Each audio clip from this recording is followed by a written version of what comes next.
अस्सलाम बच्चों। Quantum numbers values for 2p orbitals are option A B C D. बच्चों सबसे पहले वही कहूँगा कि आप खुद से अटेम्प्ट करें, खुद से सोचें, मुझे कमेंट में आंसर बताएं, फिर आप इसकी एक्सप्लेनेशन देखें। बच्चों सवाल हमसे पूछ रहा है कि quantum number values 2p orbitals के लिए क्या हैं। सबसे पहले 2p हमें क्या शो कर रहा है। बच्चों 2p में ये जो 2 है ये हमें शो कर रहा है प्रिंसिपल क्वांटम नंबर। और प्रिंसिपल क्वांटम नंबर क्या है बच्चों? एक ऐसा क्वांटम नंबर जो हमें शेल्स के बारे में जानकारी दे। जैसे कि आप कहते हो ना कि एटम के पास के शेल है, एल शेल है, उसके बाद एम एन, ये जो शेल्स हैं इनके बारे में जानकारी हमें कौन देता है? Principal quantum number. जैसे कि आपको पता है maximum number of electrons in shell, आप फाइंड करते हो ना maximum number of electrons in shell by the formula 2n²। आपको पता है के शेल के लिए हम वैल्यू लेते हैं 1, n की वैल्यू लेते हैं हम 1, तो n इज इक्वल टू 1, तो ये हो जाएगा आपका 1 का स्क्वायर 1 और 2 से मल्टीप्लाई करेंगे तो आंसर आएगा 2। तो ये हमें क्या शो कर रहा है? ये हमें शो कर रहा है कि के शेल में मैक्सिमम 2 इलेक्ट्रॉन्स आ सकते हैं। ऐसे ही अगर आप एल शेल के लिए करेंगे तो वो बताएगा कि एल शेल में मैक्सिमम 8 इलेक्ट्रॉन्स आ सकते हैं। तो ये जानकारी शेल्स में इलेक्ट्रॉन कितने आ सकते हैं ये कौन दे रहा है हमें? ये प्रिंसिपल क्वांटम नंबर दे रहा है हमें। ये जो एन है ना, ये एन शो कर रहा है principal quantum number. Principal quantum number को हम एन से शो करते हैं, ठीक है। अब मुख्तलिफ शेल्स के लिए प्रिंसिपल क्वांटम नंबर की वैल्यूज मुख्तलिफ होंगी। जैसे के शेल के लिए प्रिंसिपल क्वांटम नंबर की वैल्यू 1, एल के लिए 2, एम के लिए 3। ऐसे ही जैसे हमने maximum number of electrons in shell find किया by the help of principal quantum number, ऐसे ही हमें प्रिंसिपल क्वांटम नंबर मदद करता है हमें maximum number of sub shell in shell find करने के लिए, maximum number of orbitals in shell find करने के लिए।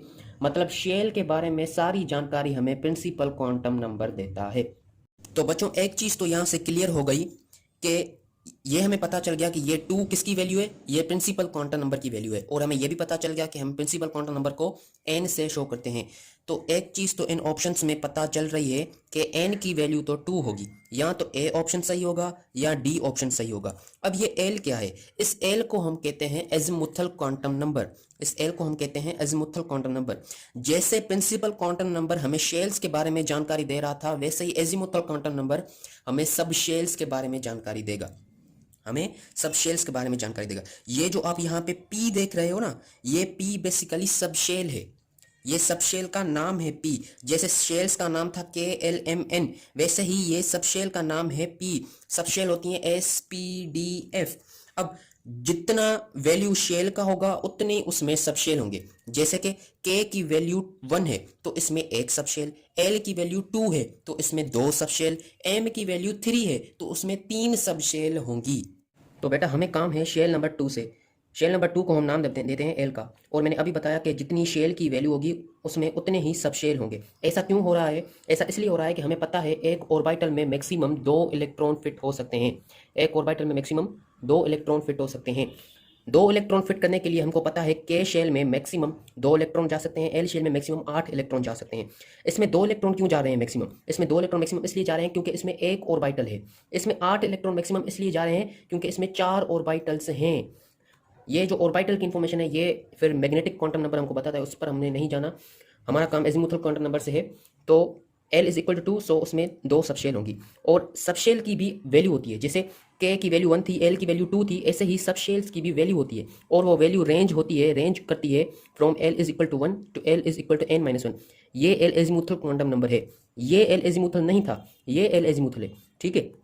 एजीमुथल क्वांटम नंबर को हम L से डिनोट करते हैं। तो हमें पता है n की वैल्यू 2 है तो यहाँ पे हम 2 पुट करेंगे तो हमारे पास 2 वैल्यूज आएंगी, एक 0 एक 1।